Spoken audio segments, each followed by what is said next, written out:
יש סיפורים שמספרים על במה, ויש סיפורים שפוגשים אתכם בדיוק ברגע הנכון. ירון אנטוניר מספר על נפילה, התמודדות מהבמה ומהלב. וזה הסיפור לשבת, מספר 14.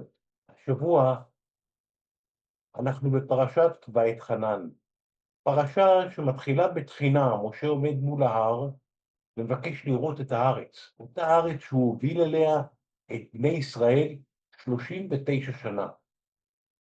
והוא מקבל תשובה, אתה לא נכנס. זה אחד הרגעים הכי אנושיים בכל התורה, לא רגע של ניצחון, רגע של גבול.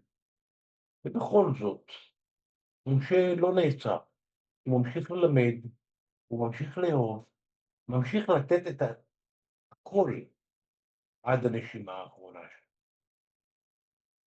יש בזה משהו שנוגע בי עמוק, כי גם אני למדתי שהחיים לא תמיד נותנים לך את מה שביקשת, ולפעמים הגדולה האמיתית היא במה שאתה עושה אחרי אותו סירוב.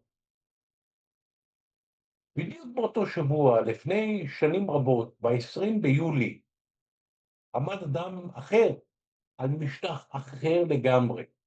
הוא ירד מסולם קטן ונגע ברגל שלו באבק הירח. צעד אחד קטן של האדם, קפיצה ענקית לאנושות.